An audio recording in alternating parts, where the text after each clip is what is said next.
Buenas tardes, a continuación vamos a desarrollar el tema de hiperplasia prostática.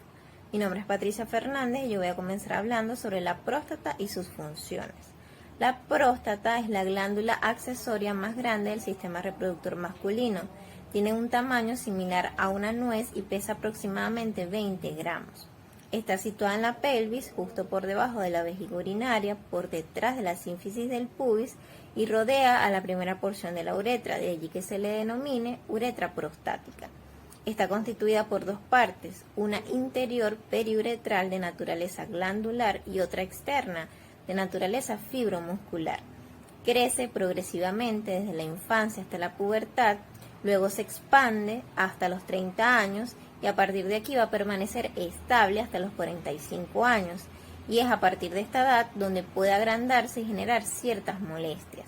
La uretra y los conductos eyaculadores la atraviesan dividiéndola en lóbulos y de entre 20 a 30 conductos prostáticos van a desembocar en la pared posterior de la uretra. La función principal de la próstata es la secreción del líquido prostático, el cual, junto con la secreción de las vesículas seminales y los espermatozoides del conducto deferente, constituyen el semen, del cual el líquido prostático representa del 20 al 40%. El líquido prostático es lechoso y ligeramente ácido, contiene ácido cítrico, enzimas proteolíticas y sustancias antibióticas que disminuyen el crecimiento de las bacterias tanto en el semen como en el aparato reproductor femenino. Además de la secreción del líquido prostático, la próstata tiene una función valvular debido a su naturaleza fibromuscular.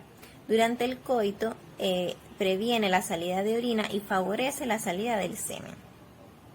Buenas tardes, yo soy Toyesi Gómez. Vamos a continuar con el antígeno prostático específico o PSA. Es una glicoproteína de alto peso molecular cuyo valor es 34.000. Su síntesis se da exclusivamente en la próstata, una pequeñísima parte pasa a la circulación sanguínea y precisamente es el utilizado para el diagnóstico del cáncer, ya que es un marcador tumoral. Las funciones: ayuda a lograr la fertilidad, ya que es un medio para que los espermatozoides se muevan libremente. Es útil para disolver la capa de moco cervical.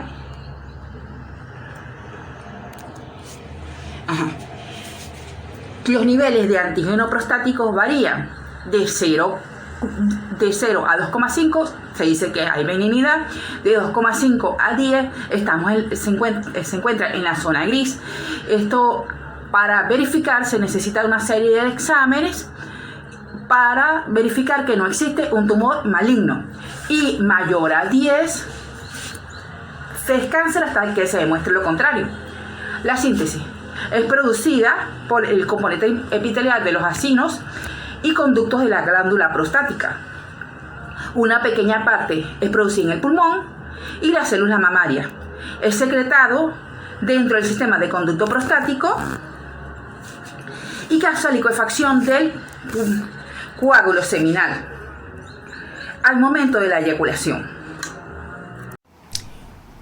Buenas tardes, mi nombre es Antonio Haddad y yo les voy a hablar sobre las causas de hiperplasia prostática benigna. Las causas de esta patología no están bien definidas. Sin embargo, diversos estudios la correlacionan con un aumento en la proliferación de células que van disminuyendo con la edad, ya en individuos mayores a 40 años, y con una desproporción testosterona-estrógeno. Esto se debe a un aumento en la producción, en la conversión de testosterona a dihidrotestosterona. Y esta desproporción lo que va a conllevar es un aumento en la glándula prostática.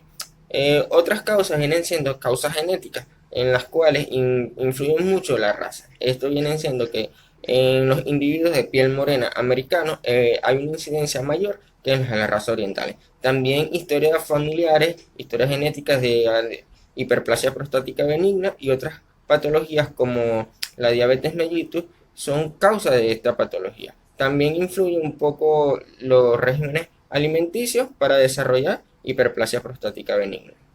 Un poco sobre la fisiopatología, podemos nombrar ciertos factores predisponentes para la aparición de la hiperplasia prostática benigna. En esto podemos nombrar la edad hombres mayores de 45 años, alteraciones hormonales proinflamatorias, donde podemos nombrar el síndrome metabólico, resistencia a la insulina, hiperinsulinemia secundaria, como los principales.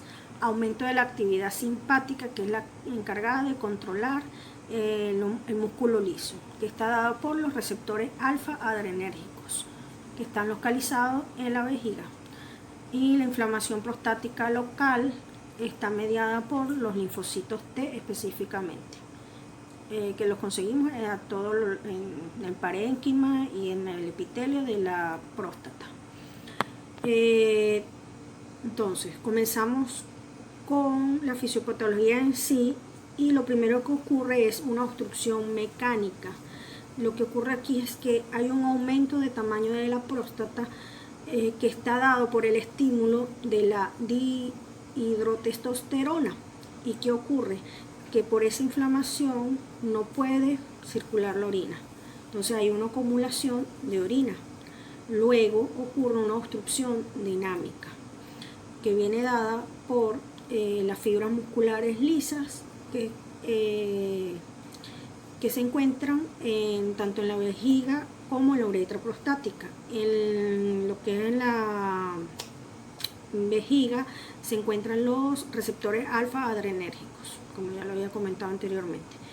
Ocurre una respuesta del detrusor, donde lo primero que va a ocurrir es un mecanismo de compensación. En este periodo de compensación, la vejiga se va a moldar a la obstrucción y ella trata de contraerse para vencer la obstrucción, ¿ok? Y comienza lo que es el flujo, el pujo, tenesmo y poliuria. Y luego viene un periodo de compensación. En este periodo la vejiga se torna gruesa, aparece unos divertículos, trabéculas, y el paciente decimos que es un paciente de esfuerzo. Y este es un paciente que ha estado un largo periodo con los síntomas, sin embargo no ha recibido tratamiento, se resiste al tratamiento. Luego viene un periodo de compensación, de descompensación, que ya el paciente pasa a... Entonces, continuando con el seminario de hiperplasia prostática benigna, vamos a hablar sobre los signos y síntomas de esta patología. Su sintomatología es muy parecida a la de obstrucción urinarias bajas, como son la poliaquiuria, disuria, estranguria, retardo al iniciar la micción, urgencia miccional y una disminución del calibre y la fuerza del chorro miccional. El goteo terminal postmiccional, nocturia, retención aguda de orina, globo vesical. En algunos casos, aunque es muy poco frecuente, se puede llegar a presentar hematuria. Una serie de cuestionarios que el más utilizado y recomendado por la OMS es el International Prostatic Symptom Score, o el IPSS. Es una herramienta fundamental para realizar un diagnóstico de hiperplasia prostática benigna. Es básico para establecer un diagnóstico diferencial con otras patologías intra y extra urinarias, el cual nos permite descartarlas. Tenemos que está basado en 7 grandes preguntas sobre dificultades urinarias o miccionales, cuantificada en una escala del 0 al 5. La puntuación final va de 0 a 35 puntos, siendo el 0 asintomático y los 35 siendo todos los síntomas positivos.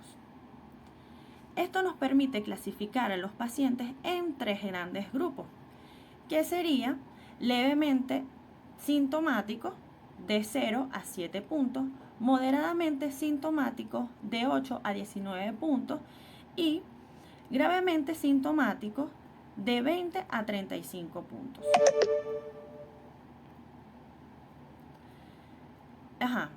Tenemos una octava pregunta que no entra en el cuestionario ni en los puntos generales, pues en los 35 puntos, sino que va en una escala de 0 a 6, donde evaluaremos la calidad de vida del paciente. Ok, Aquí en la diapositiva podemos ver el International Prostatic Symptom Score, donde podemos ver que cada pregunta evalúa un rango distinto. En la primera pregunta vamos a evaluar lo que sería el vaciamiento incompleto del paciente, donde preguntaríamos: durante el mes pasado, ¿cuántas veces tuvo la sensación de no poder vaciar la vejiga por completo desde terminar de orinar? Y con su correspondiente rango de 0 a 5 puntos. En la segunda pregunta evaluaremos lo que es la frecuencia y preguntaremos: durante el último mes, ¿cuántas veces ha tenido que orinar de nuevo en menos de 2 horas después de la micción anterior? En la tercera evaluaremos la intermitencia. Durante el último mes, ¿cuántas veces le pareció que acababa de miccionar y volvía a empezar varias veces? En la cuarta pregunta evaluamos lo que es la urgencia. Durante el último mes, ¿cuántas veces le ha sido difícil posponer la micción? En la quinta evaluaremos lo que sería los síntomas obstructivos para saber si el chorro es fuerte o débil. Durante el último mes, ¿cuántas veces se ha sentido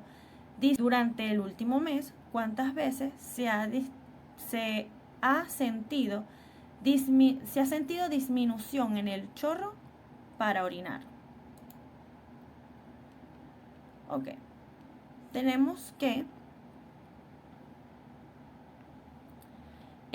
la sexta pregunta vamos a evaluar lo que es el esfuerzo. Entonces preguntaríamos: durante el último mes, ¿cuántas veces ha tenido que esforzarse o pujar para iniciar la micción? En la séptima evaluamos lo que sería la nicturia. Durante el último mes, ¿cuántas veces va habitualmente al baño entre que se acuesta y se levanta? Y vamos a tener nuestro último rango o nuestra octava pregunta, que no entraría entre nuestros 35 puntos de nuestro cuestionario, sino que va desde el 0 al 6, que esto sería su rango, y vamos a estimar la calidad de vida de los síntomas urinarios de nuestro paciente. Si tuvieran que pasar el resto de su vida con problemas urinarios que ahora tiene, ¿cómo se sentiría? Ok, ahora vamos a lo que son los métodos de diagnóstico. Tenemos el antígeno prostático específico, que esto es una glicoproteína de alto peso molecular. Es producida por el componente epitelial de los acinos y conductos de glándulas prostáticas. Su función permite un medio para que el espermatozoide se movilicen libremente. También es útil para disolver la capa de mucosa cervical, permitiendo la entrada a los espermatozoides. Su función principal es lograr la fertilidad. Ella es una glicoproteína de 34 cadenas cuyo gen se localiza en el cromosoma 19. Es un marcador tumoral. Tenemos el volumen residual postmisional. Este se calcula midiendo la altura, la anchura y la longitud de la vejiga, que se obtiene mediante la ecografía transabdominal. Es un método sencillo, exacto y no invasor.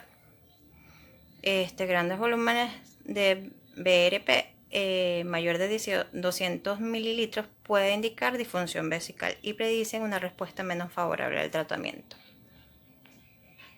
Ahora vamos con lo que es la flujometría. Esta es una prueba sencilla y no invasora que mide la facilidad y dificultad de la micción. El paciente va a orinar en un recipiente el cual tiene un sensor. El paciente tiene que tener muchas ganas de orinar y era un registro de una gráfica con una curva que tiene que tener una forma de campana invertida y nos va a indicar que también está mal está orinando. Lo ideal que sea un uroflujo válido es que tiene que ver más de 150 mililitros de orina dentro de la vejiga. Se recomienda flujos seriados mayor o igual a 2, con volumen miccional mayor de 150 mililitros para obtener una prueba de flujo representativo. Y la citoscopia, esta es un estudio complementario, nos va a permitir tener una visión directa tanto del trayecto en la uretra como de la próstata.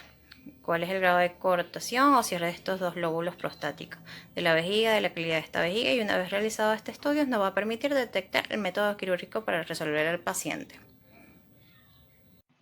Bloqueadores alfa-adrenérgicos son fármacos de primera elección y actúan sobre el componente dinámico de la obstrucción al flujo de salida de la orina. La próstata y la vejiga en su base contienen receptores adrenérgicos alfa-1 y la próstata muestra una respuesta contráctil a los agonistas correspondientes.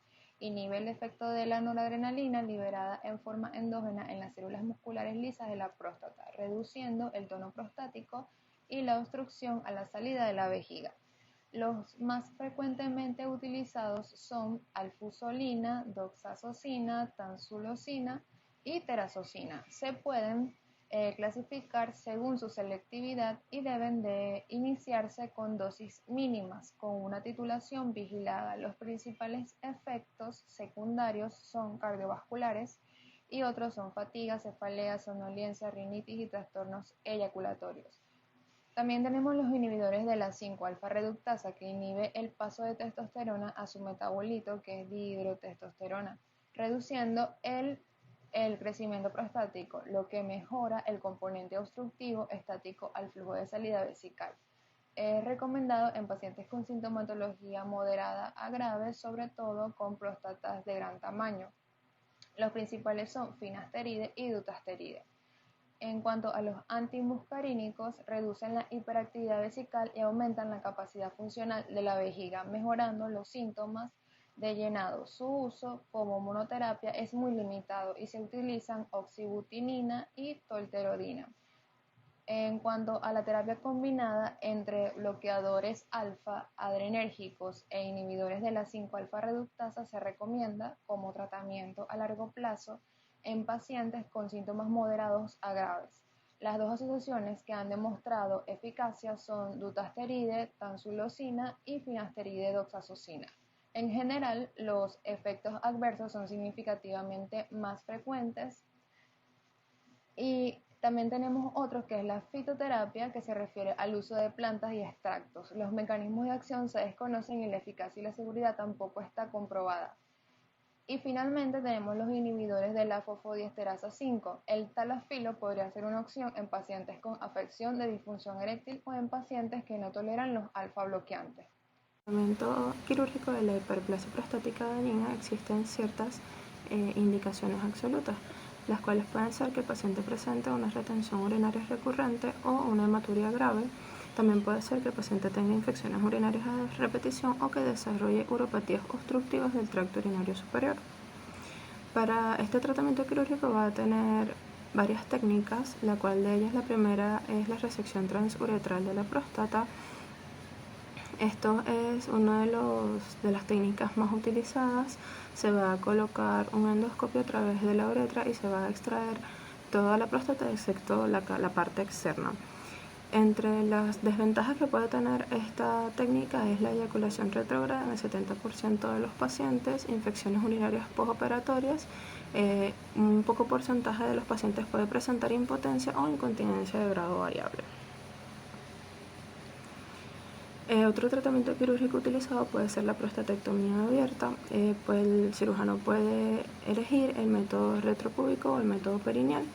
En esta prostatectomía se va a realizar una incisión para poder extraer la próstata. Esto generalmente se realiza cuando la próstata tiene un gran tamaño o existe un daño vesical. Y en cuanto a los tratamientos quirúrgicos pero mínimamente invasivos, podemos hablar de la terapia con láser, en donde se va a utilizar un láser de alta energía que va a eliminar todo el exceso del tejido prostático. También puede ser las técnicas de vaporización, donde se van a colocar pequeñas cantidades de vapor que van a dañar las células que causan la obstrucción y van a reducir el tamaño de la próstata. Y por último pueden utilizarse también la ablación transuretral con aguja. En esta se va a utilizar un endoscopio que se va a pasar a través de la uretra. En esto a través de este endoscopio van a pasar ondas de radio por las agujas y estas van a calentar y destruir el exceso del tejido. Siguiendo con el seminario, vamos a continuar con lo que es el tratamiento quirúrgico. Tenemos que tener en cuenta que existen opciones de terapias con láser. Entre estas opciones tenemos los procedimientos ablativos. Estos procedimientos vaporizan lo que es el tejido prostático obstructivo para aumentar el flujo de orina. Los ejemplos comprenden lo que es la vaporización fotoselectiva de la próstata y la ablación de la próstata por láser de Olmio.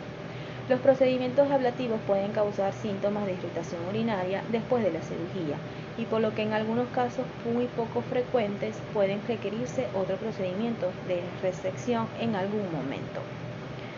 También tenemos lo que son los procedimientos enucleativos, como la enucleación prostática con láser de Olmio. Generalmente esta extrae lo que es todo el tejido prostático que bloquean el flujo de la orina y esta evita que vuelva a crecer. Este tejido extraído puede analizarse para detectar cáncer de próstata y otras enfermedades. Estos procedimientos son similares a lo que es la prostatectomía abierta que ya mencionaron anteriormente.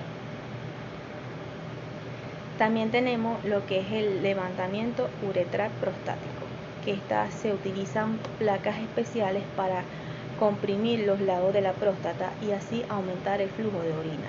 Se podría recomendar el procedimiento si tiene síntomas de las vías urinarias inferiores. Y este levantamiento se podría ofrecer a algunos hombres preocupados por el impacto del tratamiento en cuanto a la disfunción eréctil y los problemas de eyaculación, ya que el efecto en la eyaculación y la función sexual es inferior con respecto a este levantamiento uretral prostático, comparado con lo que es la resección transureteral de la próstata. También tenemos lo que es la embolización, que este procedimiento experimental se bloquea selectivamente lo que es el suministro de sangre hacia la próstata o desde ella para que reduzca su tamaño. En la actualidad no se disponen datos de largo plazo sobre la eficacia de este procedimiento. Y por último, es muy importante mencionar que se le debe hacer una atención y seguimiento de ese paciente, que esta dependerá de la técnica utilizada para tratar el agrandamiento de la próstata.